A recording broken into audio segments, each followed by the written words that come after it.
capital 3. If love was a thing, truly blind, the blind would have seen. Even better, if love was a thing, like gold mine, me a go dig even deeper.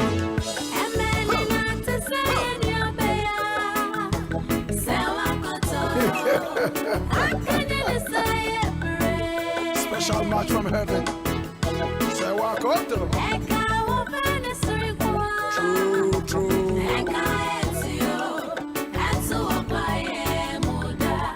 Special beauty. Right from Africa. I love you.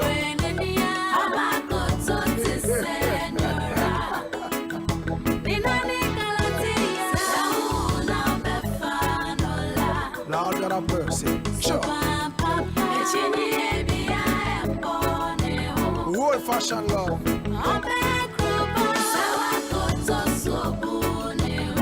Homemade Sewakoto. Sure. Thanks for listening. While the others keep on talking, we keep on. Hi there, this is CJ rocking. Buckman, your life coach. And whenever I'm in London, I listen to Starr Radio UK right here. But guess what? You can listen to wherever you are.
tiendra.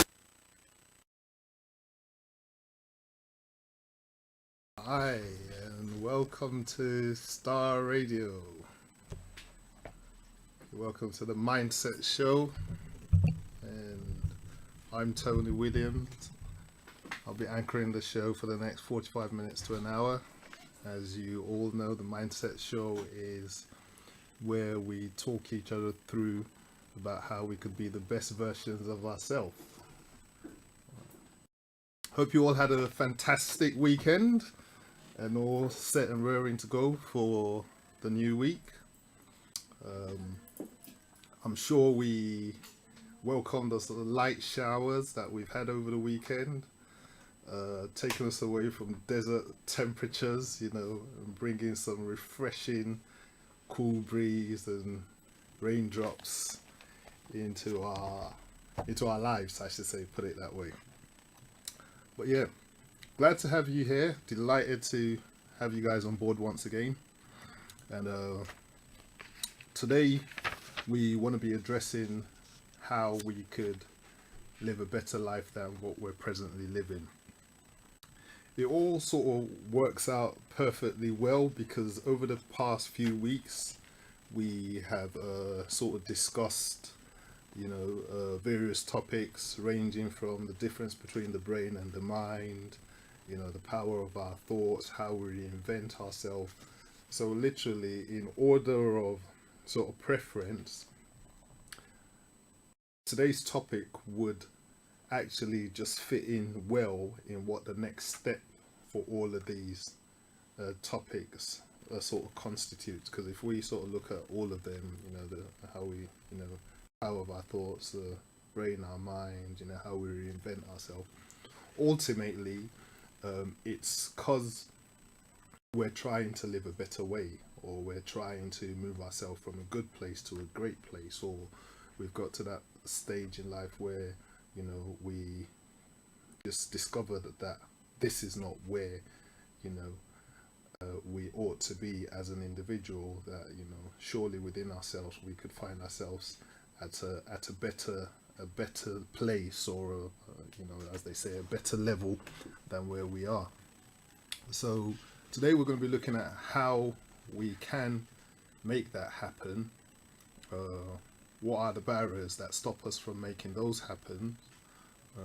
Why do we find ourselves in, you know, our sort of current reality, if I should use that sort of phrase, or why do we find ourselves, you know, stuck at this present place? Or, you know, what are the chances that if we change our mindset, if we adopt some principles, if we adopt some rules, you know, that we might, you know, begin what might end up being what might turn out to be a spiral effect of us moving forward. So the decision, and when I say a spiral effect, it means the decisions we make now just ultimately begins to, you know, affect everything else that would go on in our life to get us from a good place to a great place. So as I always say, these discussions, they're open, so I'm sure people watching on Facebook or online, the numbers, the studio lines would always be sort of like scrolling through the bottom of the screen. Feel free to use it. Feel free to you know, continue the conversation on Twitter or WhatsApp, or call into the studio line. And probably you might have some points that, you know, you might like to share on how you've sort of made choices that has enabled you to begin to live a life which is different from what you used to live before, and in so doing found yourself in a better place, or, you know, in a better relationship, or in a better job, or, you know, in a more comfortable position in life. And from that vantage point of where you are now, you could look back at the decisions you made in the past, and certainly say to yourself, you know what, these decisions, they have contributed to me being where I am now. So yeah, feel free to use the lines, call into Starr Radio. I'll be happy and delighted to, you know, brainstorm with you and we talk each other through. As I always say as well,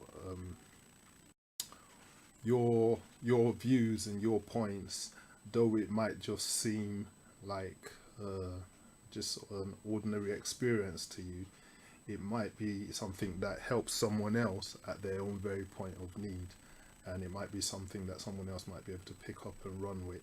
And obviously it might be experiences where I don't have, you know, knowledge about, and you know, the way you've overcome or you've dealt with those challenges, could be extremely encouraging and helpful to others. So yeah, feel free to call in the course of the show and let's hear what you have to say about this. So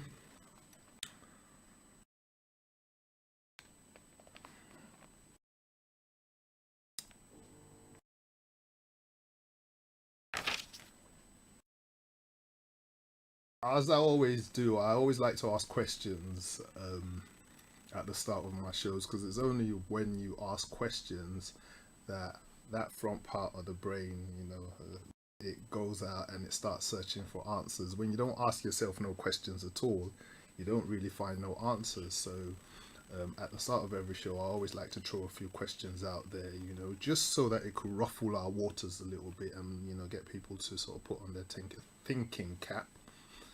I said that like African thinking caps, and we could sort of engage our brain in the conversation, looking for real sort of in-depth results and sort of materials that we could share with each other, or that we could bring to the forefront of our mind. Even if we're not sharing it, we could bring it to the forefront of our mind, and we could call upon those, you know, that in-depth of knowledge that's in us that we never knew was there.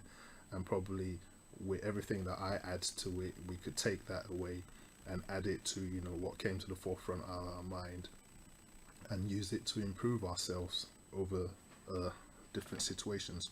So some of the questions I've got today is, how do you see your current way of life? So how do you see your current way of life? Are you satisfied by your current standard of life?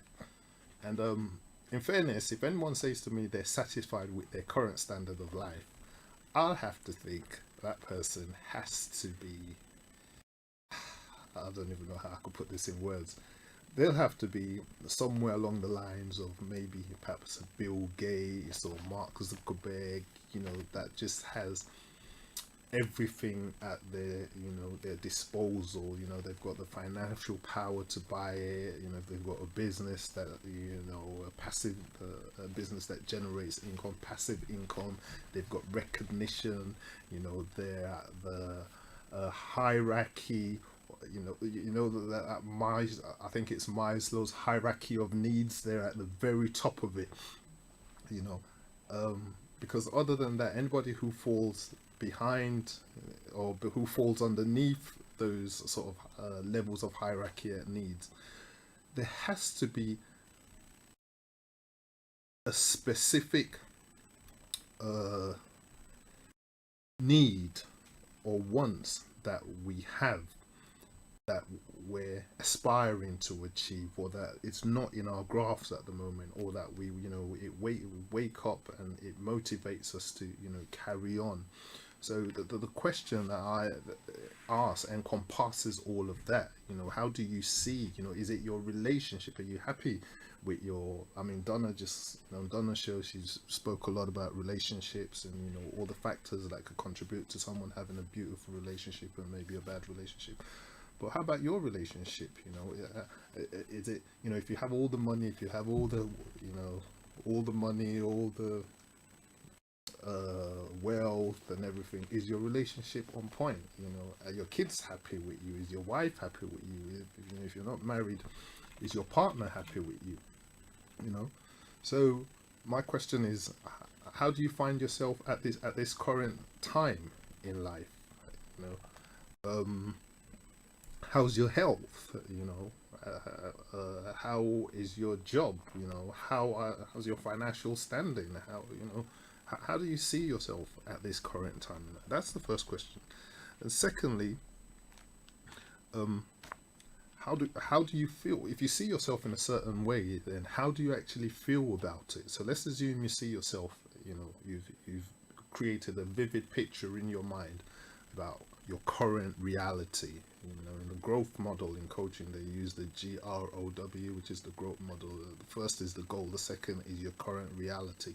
So how do you see yourself about your current reality at the moment, where you are with all these situations surrounding you?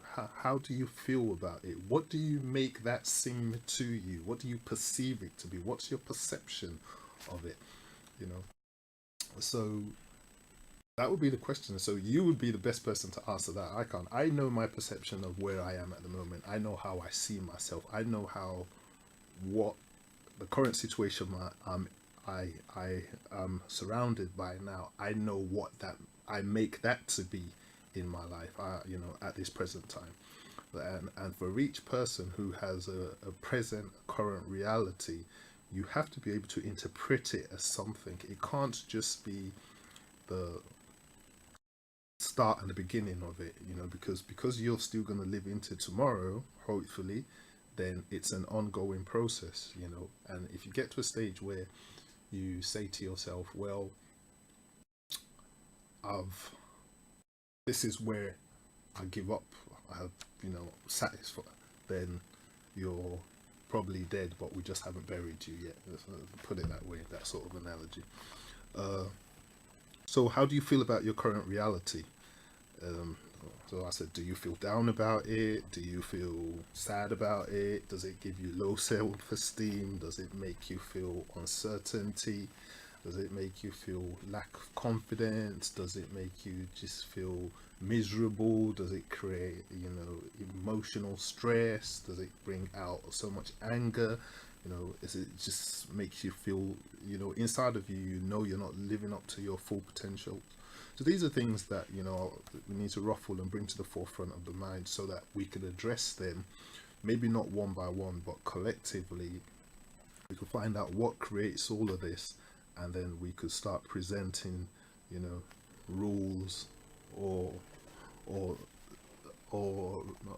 rules or solutions or plans that might help us break these unconscious habitual cycles that leave us in these boxes of limitations. So because technically, when we look at all these, if we answer those questions and we sort of bring up all these things, from the wells of our being that's just been settling there and just cause us stress and depression or whatever you want to call it, it all leads to a lack of hope. Because we get to a stage where we start thinking to ourselves, man, all these things are happening, like there's no hope for me, that there's bills all surrounding me, there's no hope. It creates depression. You start thinking to myself, surely there can't be no way out, like this is serious, just why me, why me, why always me, why is it only happening to me? I mean, I've worked all my life, I've strived, I've done that, I've done this, I've been the best, and these are for people who've, done, who followed the right route, or the right part of the social ladder or social system. Still gets to a stage like, I work 9 to 5, I even have 2 jobs, I still can't, get on the mortgage ladder, I still can't, feed my family, I still can't send my daughter or my son to university. Why am I having to face all of this? I've got degrees, I've got this, and you start, all these sort of line of thoughts start running through your head. Eventually those thoughts, as I said, in the last few programs, they start sending chemicals down our body that, just our body starts believing what our mind is telling us, because for so often or for so long we're constantly impressing those thoughts, you know, on our mind without ever looking for a solution. And sometimes when we're even looking for a solution, because the situation is so overwhelming, you know, we have what is sort of a mental block that just literally blocks our mind. Our mind just goes into what a computer's called a safe mode, you know, and it only wants to think about what's safe, like the current reality, because, you know, it just thinks that's what the situation is at the moment. There's no point of deceiving yourself that there's going to be a solution, because certainly as we're looking at the state of things, there's not going to be a solution. So yeah, and those loss of hopes, they leads to, you know, dead dreams, they leads to us procrastinating, they leads to us saying, oh, we'll do everything tomorrow, we'll do it tomorrow. And as they always say, tomorrow's only on the calendars of fools, you know, because I've seen so many calendars. I've got one right on top of my ironing board at home, and I've never seen tomorrow on it. You know, there's always a specific day, you know, of the week or of the month that's put in there. There's nothing being tomorrow. So for someone who keeps saying tomorrow, tomorrow, tomorrow, you know, as they popularly say, that tomorrow would never come. And so basically all that ends up is, as I said earlier on, with all those thoughts running through your mind, you know, overall the scenarios that, you know, or the over all the, yeah, I should say use the word scenarios that just are unlikely to change. You know, no wonder why people, you know, just get to a stage and say, oh, you know, I've had enough, you know, I've got to exit this world, I've got to, you know, they've lost hope, they've lost faith in their self, you know. I mean, and these don't get me wrong, it doesn't have, it's not it doesn't pertain, sorry is the words I was trying to find, only to maybe the lowest class of society, or someone who's, you know, taking so much drugs and then, you know, starts to have voices or, you know, illusions in their head. You know, currently even in Nigeria, we've seen like well, you know, educated and, you know, people in the higher middle class ladder, doctors, lawyers, who've all attempted to commit suicide for one reason or another. You know, these are people that have just lost all hope.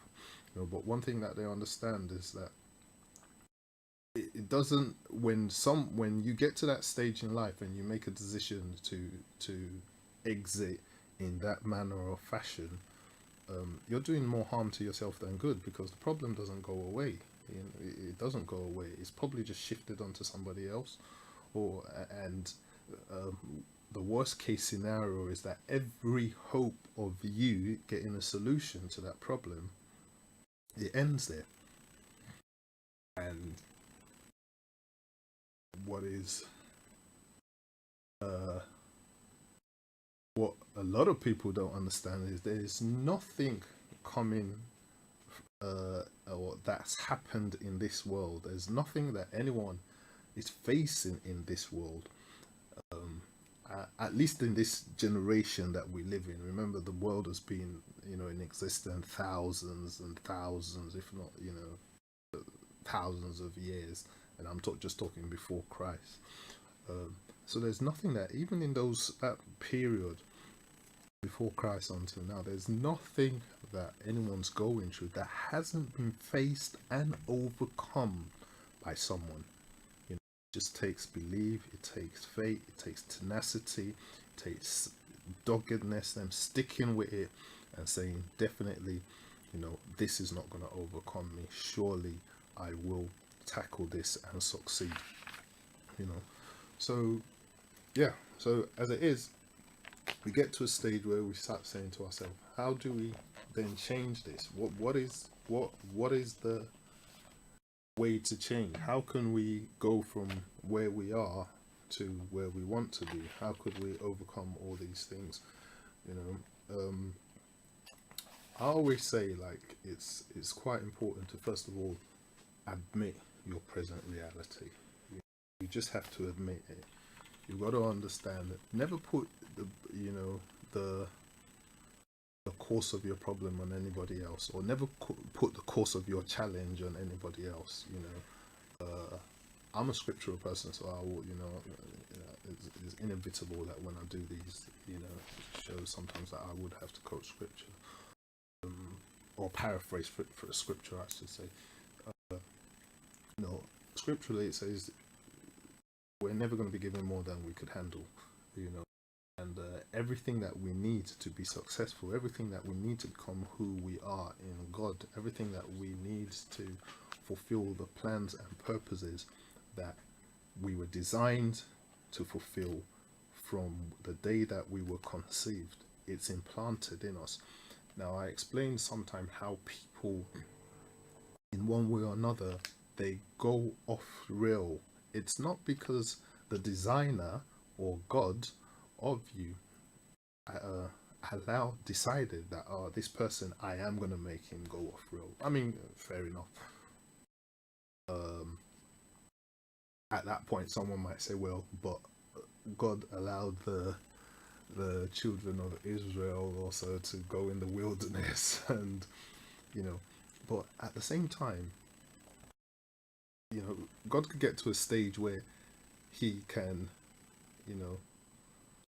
he could sit back, or he could make a decision and he will sit back and wait to watch what move you're going to make. The solution to what he wants to do is actually there already, or he's even done that solution. But he, just to test your faith, as he just, do it. And a good story of Job in the Bible will testify to that. I know, so I don't need to go into it, but it's something that you could read up. So we're never going to be left with more than we could handle. We're always going to, within us is always enough for us to overcome what our challenges are. But when we turn our eyes away from the source, or when we turn our eyes away from the intelligence that sustain us, and we turn it onto our own personal intelligence, our own mind, our own ego, our own understanding, our own beliefs, what we read in school, what the system says we must do, then we get the results that the system expects us to get. We have to understand that we are co-creators with God, or with our intelligence, and so all the power that we have as individuals, we could add more from if we connect ourselves to the source, and we derive strength from him in certain situations. So really, we change our mind by the thoughts that we allow to go through our mind, and obviously our thoughts are infinite. We don't have a cap on our thoughts. Individually, our thoughts are meant to be infinite. Some people get to a stage where their thoughts become finite, well, infinite and finite. So yeah, some people allow their thoughts to be finite because they get to a stage where they just have a mental block, and literally you could put an equation on their thoughts, but as when we were created as human beings, individuals, our thoughts are just meant to, our imagination has no limit whatsoever. So we as individuals, the way we could change is the start is to change our thoughts. As they say, what a man could conceive and believe in his mind, he could achieve. And we also have to understand, so that's the way we change is understand, first of all, admitting our reality, changing our thoughts, understanding that everything that limits us, most of the things that limit us, are just unconscious habits. If someone, I'm trying to be careful as I tread on these, so please bear with me. So I'll try and use the most. I don't, want to ruffle anyone's waters or feathers. I'll try and stay on the sort of surface of things. It goes a little bit more deeper than that, but I'll just try and stay on the surface of things. If anyone decides to be a smoker and get addicted to smoking, and I used this analogy last week. That person didn't start smoking 20 packs in one day. It was a gradual process. You know, it was a gradual process from the first cigarette or from the first zoo, and you know, gradually over a period of time, and then their mind starts saying, you know what, this thing, you know, I like it, and then they continue to do it. You know, then waking up and smoking, you know, 10 joints or 20 cigarettes, you know, and then going, you know, and just every time something happens that they think, okay, the only thing I, you know, could use to get myself in a relaxating state, which is just neither here nor there as far as I'm concerned, is to smoke a cigarette or so, you know. And before you know it, your body begins to craving for that thing. Your body doesn't even tell your mind, you know, that this is what I want. Your body, your hands just naturally reach for it. Your body just naturally, you know, starts, you know. So these things, when it becomes unconscious, you don't think about it. That means you just wake up, you know, just say, oh, I've just got to pick a cigarette. You know, you just have it. Just the same way we wake up and we go through social media. It's become an unconscious habit for most of us now. You know, we don't have to really think, say, I need to go through my social media thing today. No, we just wake up, pick up a phone, you know, even before most of us pray, just pick up order of importance, you know. So yeah, we need to just understand that all these things are habit, and in order to break these habits, we've got to create new habits that would override the constant habits that we have, because you can't break a habit by not having something else habitual to overcome it. So you've got to, the minute you identify with, that's what I mean, that you have to identify where you are and look at what your current reality is. Then after you've done that, then you've got to now bring up new habits that would override these things.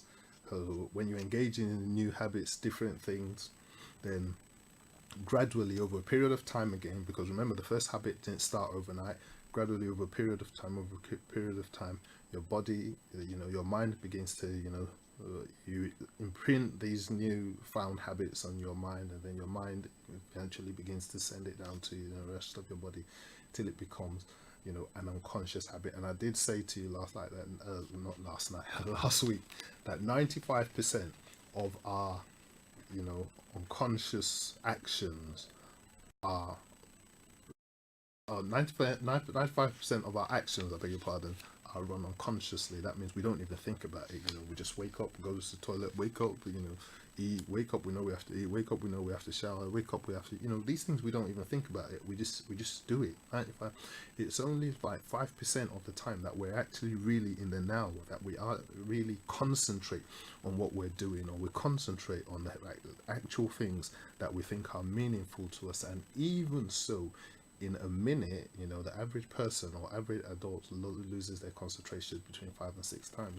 You know, so you could think about so many things within a minute that prevent you from just concentrating or focusing exactly on what you are.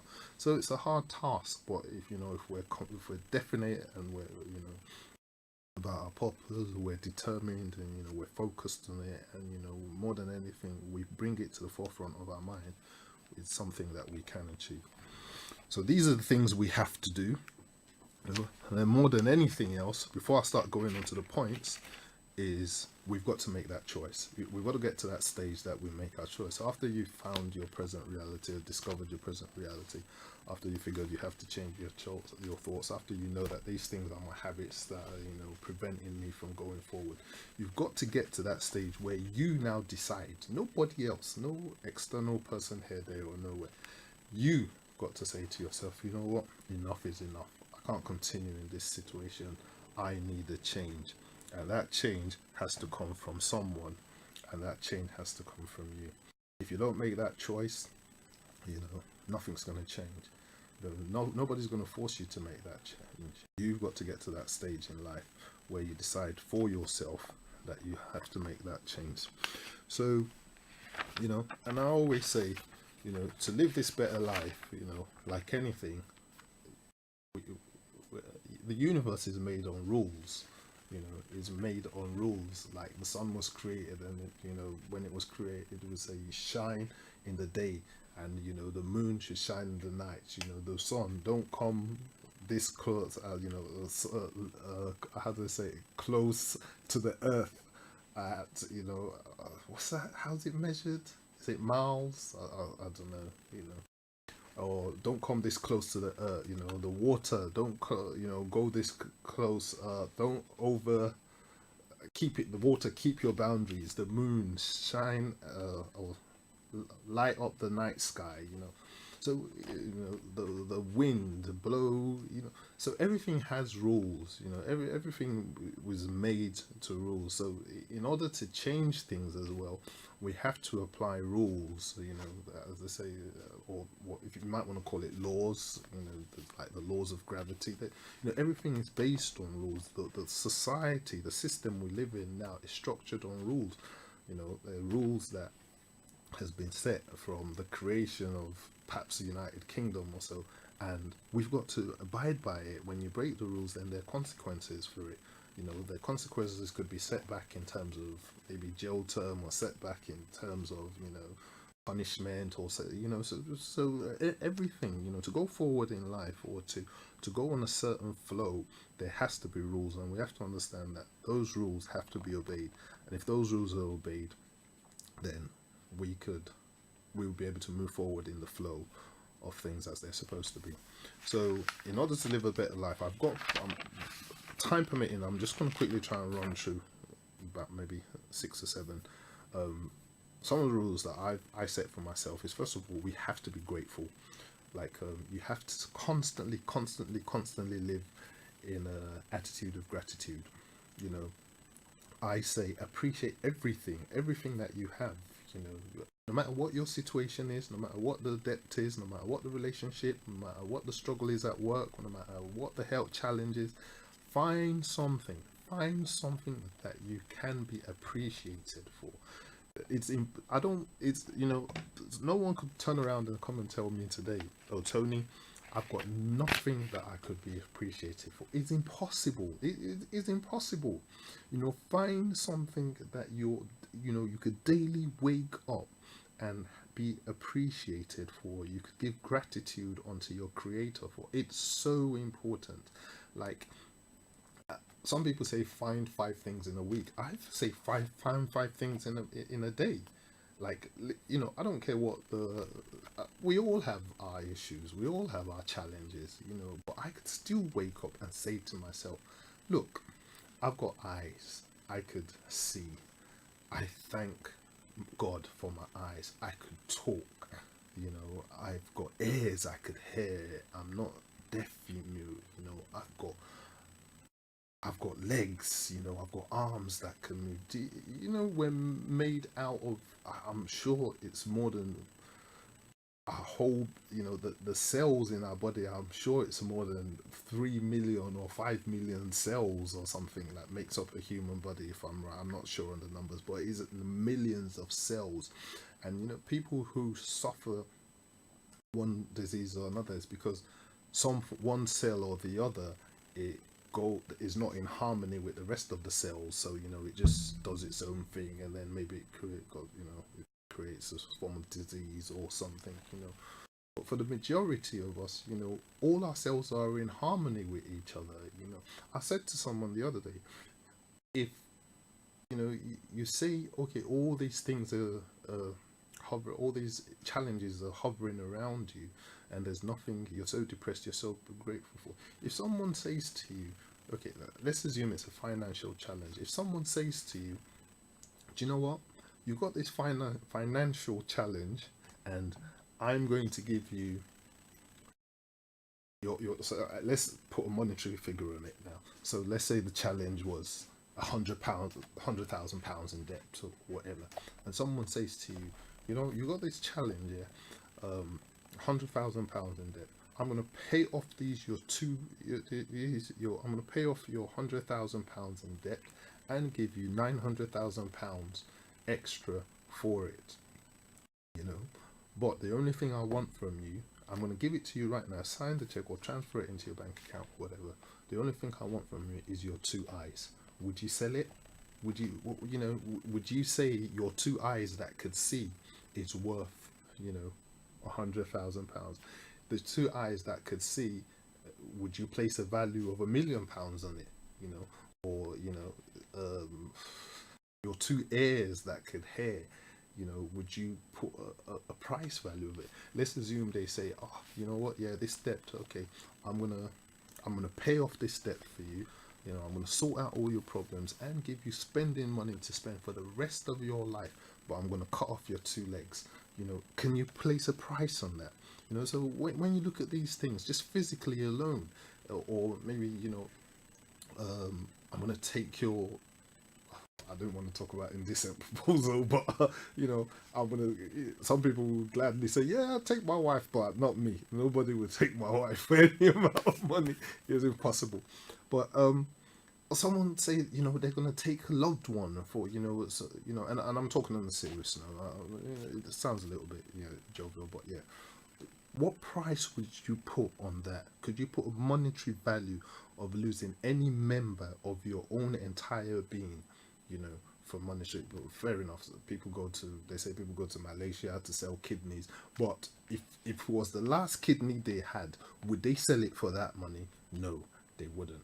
You know, if it was something visible, not something internal, but something visible, like they said, okay, I'm going to chop off your right hand and give you that, would they do it? No, they wouldn't. So we have to find something to always be grateful for, extremely grateful, because once we find something we're always going to be grateful for, it would open doors for us for other things. Secondly, I always say, to change, you know, the way we live, we've got to learn to go the extra mile. You know, we cannot. That will easily flow in. We can't do the same things and expect different results. It's impossible. You know, if we've done things up to this stage and we're still experiencing the same thing, then we've got to make a choice that we have to change. And if we have to change, not only is it that we have to do something new, but we've got to put in extra effort as well. You know, there's no form of success that comes without effort. Anybody who tells me that success just comes on a platter of gold, that person, yeah, I would like to know, because I like to know his secret to success. It doesn't come. And even when you put in all that effort after it, it still doesn't guarantee that you're going to, you know, you're going to get to the top of your game at it. But you've got to learn to do the extra mile. Most people that they say live from paycheck to paycheck is because they only work for that paycheck. I could tell you that too. If you put in an extra, you know, effort into it, then you get bonuses. If you put in an extra effort into it, then you get recognition. If you put in some extra effort into it, then you most probably get promotion. You know, if you put in some extra effort into it, then you get more sales, or, you know, whatever you're doing. So don't only just work to what they pay you for, you know, you've got to, or don't only just work the minimal to what you want to achieve. You've got to go the extra mile, because, you know, as they say, aim for the stars. If you at least miss, you will fall and land on the clouds. Don't know. But at the end of the day, you're aiming for more than what you want, you know, knowing that, you know, at least that would be, you know, a level that you would still fall back onto, a level that is acceptable, or that you think you could sort of break even onto. But don't just learn to, or live to just do exactly what what you're paid for, or what they ask you to do. You know, always, because that's where we're able to separate ourselves from the rest. You know, we're not just like caught up in the crowd, or everybody doing the same thing. You know, they always. I never did it, but they always. But nowadays, I would have done it. But they always say, like, when you want to start work, don't walk into work at 9 o'clock. If you start at 9, at least be there 15 minutes early. Don't start packing up your desk at 15 to 5 when you're meant to, you know. At least pack it up about 10. I mean, I never did it, but that's how it works. But you still got to put in that extra mile. The people who did it, I saw the difference in our pay packs. I see the difference in the level of promotions. I see the difference in most of the things that they did, you know, they achieved. So we've got to learn to put in that extra mile in most of the things we do. Thirdly, I'll say this: don't quit on ourselves.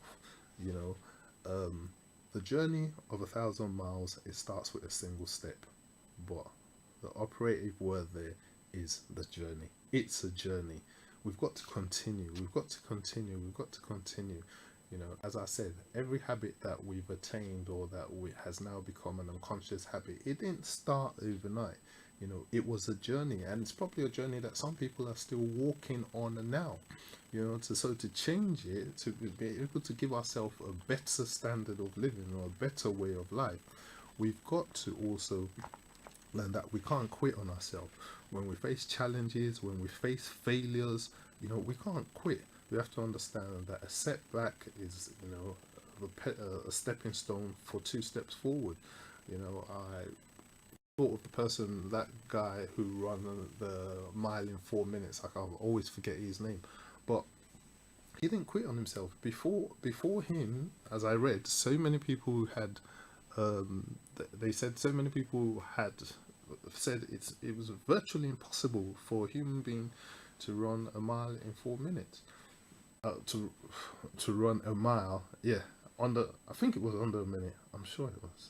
I think I might have missed myself, but yeah, a mile in 1 minute. Sorry, I think it was. Yeah. But before him, it was virtually impossible. And he did it, and after he did it, everybody else did it. Well, quite a number of people. Was it a mile in 1 minute? I've got to go and look that up. Permit me if I've got that wrong, but I'm not quite sure. I think I've. But nevertheless, we just can't afford to quit on ourselves, regardless of what the challenges are, regardless of what the situation is, regardless of what the circumstances is. We've got to understand that we learn from our mistakes, we learn from our setbacks, we learn from our failures. Every time we're down, we've got to pick ourselves up and move forward. You know, failure is only when you get knocked down and you stay down. When you are knocked down and you get up and it's called a lesson learned. So don't assume, oh, if you've tried and it hasn't worked, you know, how many times did Edison, you know, oh, it's Edison again, how many times was it that he tried and, you know, he didn't get it right until eventually he eventually, you know, got it right. So we've got to keep on trying. We can't get to a stage where we say to ourselves, this is it, because all that would do is just send us back into the same old habit that we were trying to get out from, and we just find ourselves going forward, giving up, going forward, giving up, going forward, dropping off and giving up. So we've got to learn never to give up on ourselves. I'm going to skip a couple because of time. I think we've got to put here that it's important to stay humble. You know, it's so, I always say to people, never say you've got, I mean, fair enough, yeah, you've got to give yourself some accolades, but never say to yourself, you've got to that stage where you've arrived. You know, you've got to always stay humble. You've got to stay humble, and you've got to stay hungry. You know, it's quite rarely, or rare, it's very rare, I should actually say, that one person would make a massive impact to 7 billion people on planet Earth, you know, or more. So our significance, you know, for the little water we ruffle in our little communities and our little areas, it's literally nothing, to be honest, compared to the impact that one person is making on you know, a whole generation of people.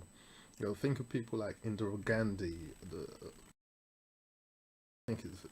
Or think about people like maybe Bill Gates or Zuckerberg or Jobs. These are people I'm so sure of. Yeah, you know, look at how humble they are.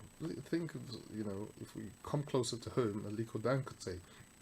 You know, but look how humble they are. They stay humble, you know. Things don't faze them. They don't think they've arrived. Even with the wealth of the world in their pocket, they don't really, you know, they don't make noise. They stay humble. They stay focused, you know. They put their things in order of priority. You know, they've got their eyes set on the goal. You know, they're driven by a sense of purpose. You know, they're motivated by the mission that they want to achieve. So, you know, it's important that we stay humble.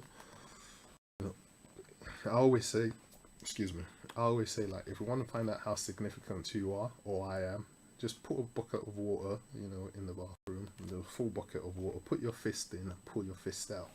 Your fist get wet, but water stays the same. If you get that analogy, then you know how insignificant whether we live, whether we die, the world is still going to be continue. People are still going to carry on doing what they're doing. Great people in this world have died. The world mourns them for a moment or two, and life goes on.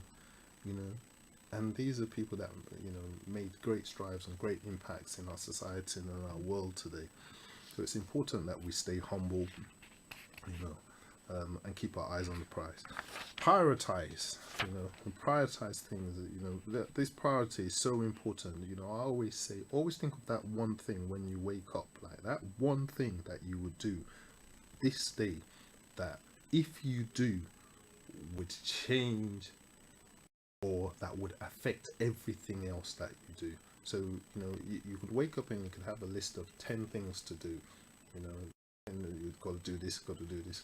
Then you put them in order of priority. Then you look at that order of priority and still say to yourself, out of this order of priority, maybe I've now narrowed the order of priority, that these are the most important things that I have to do today out of the things that I've written down. But then you say to yourself, out of these 10 things that I've done, what is the one thing, the only one thing that I will do, that if I do, it would make a difference to everything else. And if you get to the stage where you could bring that to the forefront of your daily list every single day, you would realize at the end of the day, if it's the one thing that you've done, you've made a difference to everything else that matters. So I don't know what your one thing is, but in the list of priorities for your day, there should always be that one thing that supersedes everything else, that is so important that if you do, would affect everything else that was on that list in a positive manner. Be specific. Be specific. Be definite. Aim. With like horn on your goal. Know what you want. Identify with it. You haven't really got much time to waste, to be honest. So you have to be specific in all you do. As they say, yesterday is a Dodds check.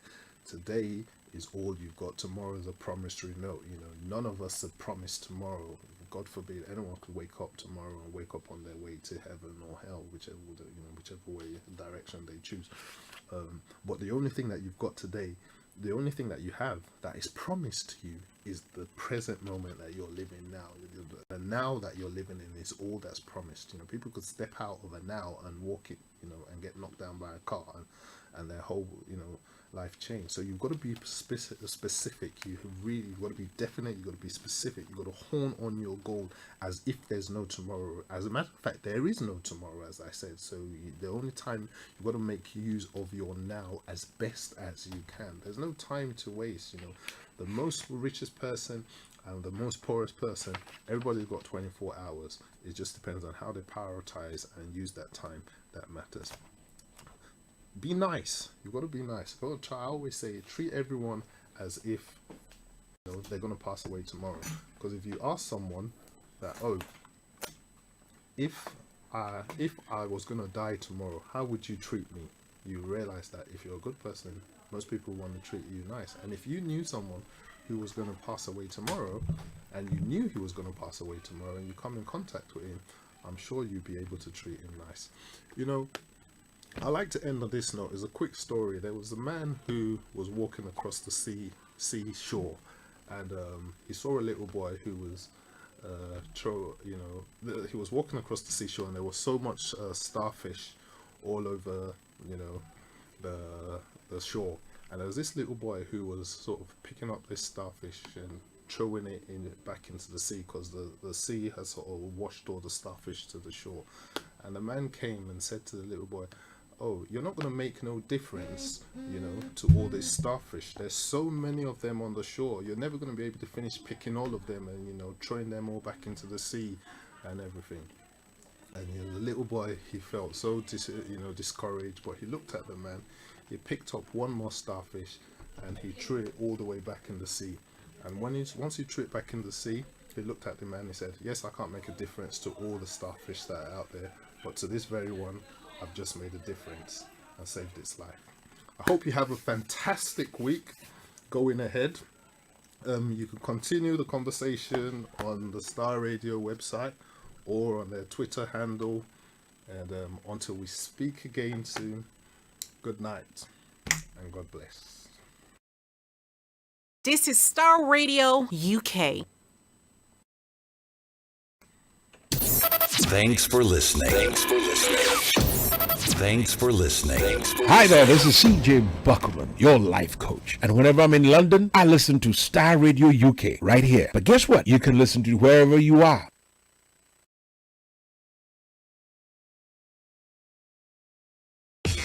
Bringing communities together around the world. Turn it on. Turn it up.